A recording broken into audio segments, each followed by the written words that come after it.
Welcome to Books for Success. Today, we're unraveling the insights from The Porn Myth by Matt Fradd. The Porn Myth, 2017, offers a secular rebuttal to pro-pornography advocacy, drawing on research in neuroscience, sociology, and psychology. With insightful analysis of the latest scientific findings on addiction and harm, the book dispels myths, exposes porn's negative impacts, and provides advice on overcoming porn addiction. Who's it for? People struggling with porn addiction who want to break free. Activists and advocates against the harms of the porn industry. Religious people looking for secular arguments against porn. If you find our content valuable, like, subscribe, and ring the bell for notifications. Don't be shy about dropping your book suggestions for us to summarize. Let's grow and succeed together. What's in it for me? Regain control of your sexuality. For many people today, watching pornography online is a normal everyday activity. However, emerging research suggests this seemingly harmless habit may have a significant impact on our brains, our relationships, and society at large. In this summary, we'll examine another side of porn. Drawing on insights from neuroscience and psychology, we'll see how porn can morph from a recreational pleasure into a compulsive addiction, hijacking normal libido. The aim here isn't to shame or to judge, but to look unflinchingly at the dark side of porn that some don't consider. Like any form of consumption, people can make informed choices only by acknowledging all of the costs at play. And for those already sensing their porn use is playing an unwanted role in their life, we'll look at strategies to unplug and regain command of one's sexuality. Are you under the influence? Does pornography really influence our thoughts and actions? This question has long been debated, yet evidence continues to mount, suggesting that different forms of media profoundly shape our attitudes and behaviors. Consider the power of advertising. Companies pour billions into brief TV commercials and billboards. Extensive research shows that however free and in control we might feel, this big business's images and catchy slogans do indeed alter our purchasing decisions. Whether we like it or not, advertising works. Now apply this principle to pornography. Can graphic sexual images teach and encourage certain behaviors in viewers? Experts say they can. Humans learn by observing others, what's called observational learning. Just as advertising subtly tweaks our perceptions, pornography slowly and unknowingly molds our sexual desires. While correlation doesn't prove causation, some studies reveal that high exposure to porn is linked with increased sexual aggression, especially among men already at risk for such behavior. A 2000 study divided men into high versus low risk for aggressiveness. For low-risk men, more porn didn't correlate with more violence. But among high-risk men, those watching more porn were much more likely to engage in aggression against women. Other research has found that porn reduces commitment to romantic relationships. Investigators asked a group of male college students in relationships to abstain from porn for a period of time. Meanwhile, a control group was asked to give up their favorite food. In the end, those who'd been chosen to forego pornography reported greater dedication to their real-life relationship than the second group. Pornography's impact also shows up physically. Shocking numbers of healthy men in their 20s now struggle with erectile dysfunction, or ED, during in-person sexual encounters. Doctors link surging rates of ED to frequent masturbation to porn. Studies show that today, nearly 30% of males aged 18 to 24 have some degree of ED, versus just 5% in 1992. In one survey, 3 out of 5 young men admitted they could get aroused and reach orgasm viewing porn, but regularly experienced ED issues with actual partners. Extensive porn consumption seems to accustom the brain to constant novelty, variety, and intensity, all without any demand of fulfilling a real sexual partner. When this route to sexual release becomes the norm, real intimacy with another person loses some of its appeal. Of course, measuring the effect of media on populations is never easy. And of course, different people respond differently. But more and more research suggests that, just as junk food wrecks our bodies, junk media damages our minds. Both gradually rewire our natural human instincts. Just as smart eaters limit sugar and choose healthy whole foods, when it comes to pornography's allure, smart media consumers will exercise restraint. The tricky truth behind sex addiction. Can one be addicted to sex?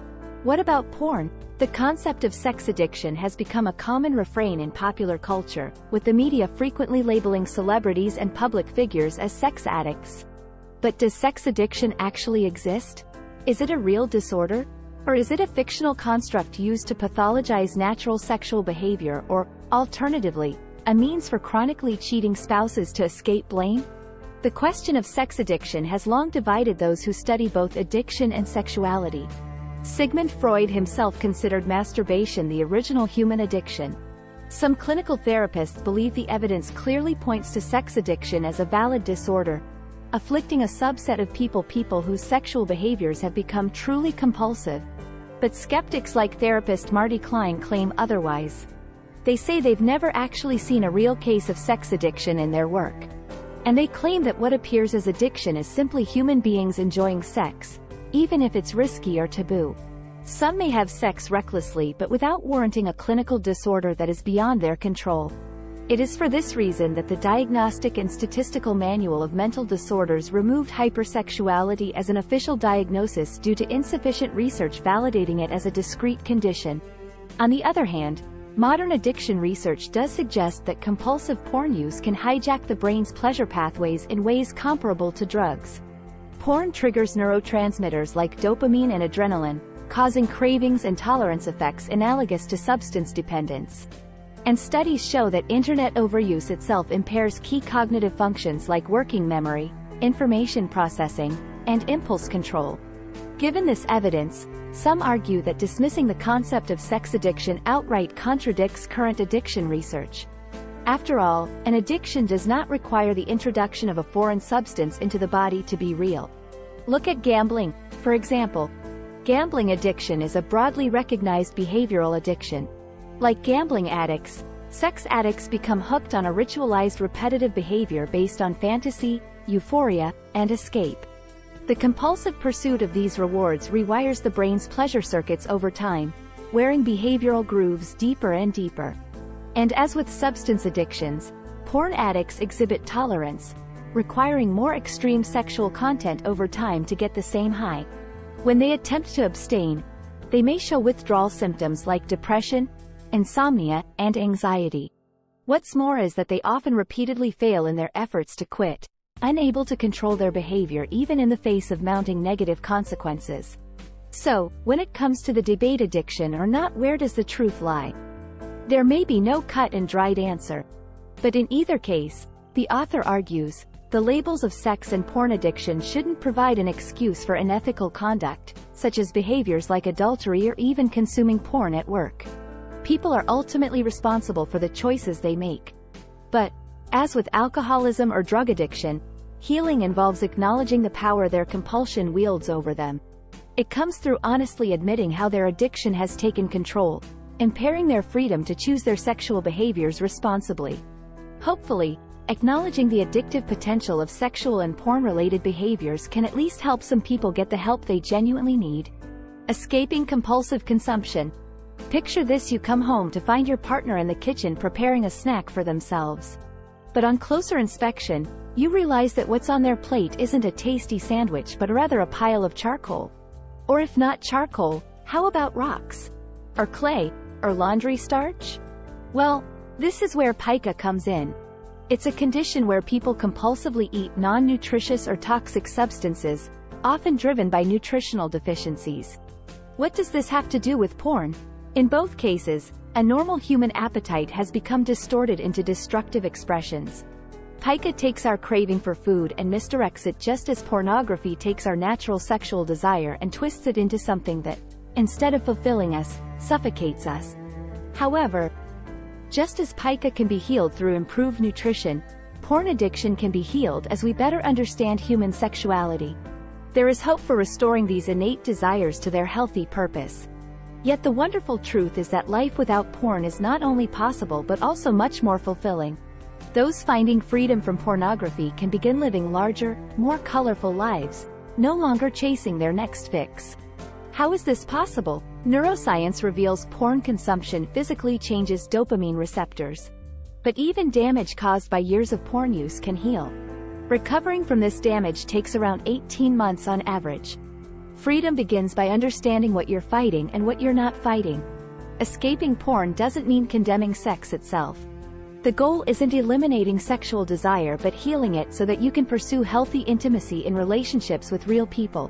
So, how does one start down the road of freedom? There are 2 strategies. The first, make a U-turn on what experts call the porn addiction highway. This highway is a 7-step activation sequence that leads to porn use. Let's look at these steps. First, there is a trigger or stimulus, like stress, boredom, or stumbling upon titillating media by accident. Next comes an emotional response like excitement or anticipation. This leads to an initial tempting thought about using porn and then an automatic chemical release in the body in anticipation of porn use. Next, physical signs emerge like a racing heart or tingling in the groin. Then comes the mental battle between temptation and restraint. Finally, without intervention comes the behavior of consuming pornography itself. Freedom requires making a U-turn at any point in this sequence. The key is activating one's thinking brain, the prefrontal cortex we use to deliberate. You can do this by speaking essential truths to wake yourself up, preferably out loud. You can prepare these statements ahead of time through education, motivational lists, exit strategies, and other techniques. Verbally reminding yourself of the damage of porn, its costs, and your goals activates your thinking brain to take control.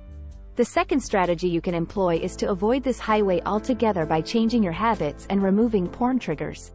Recognize what events, sites, or situations start your craving for porn.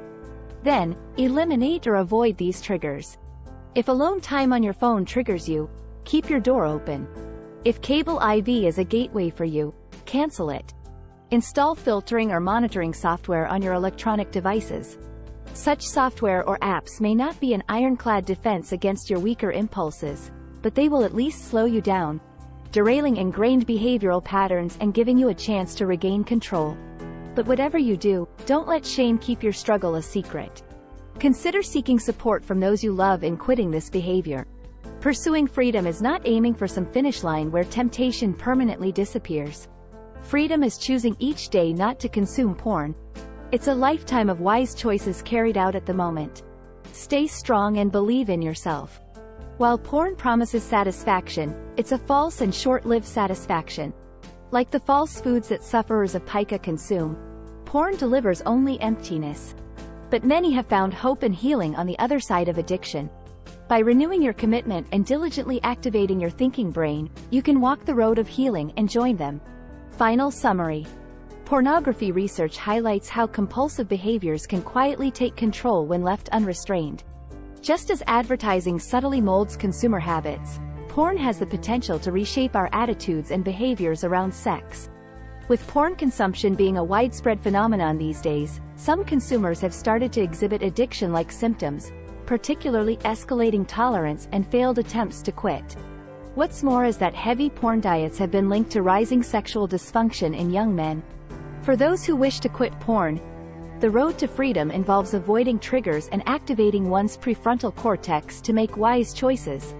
A porn-free life isn't about sexual repression but rather pursuing fulfillment through human connection. Thank you for joining us on this enlightening journey. If you've enjoyed our summary, consider reading the full book for a more in-depth exploration. Before you go, hit that like button, subscribe if you haven't yet, and share this video with someone who could benefit from these insights. Until next time, keep reading, keep learning, and keep growing.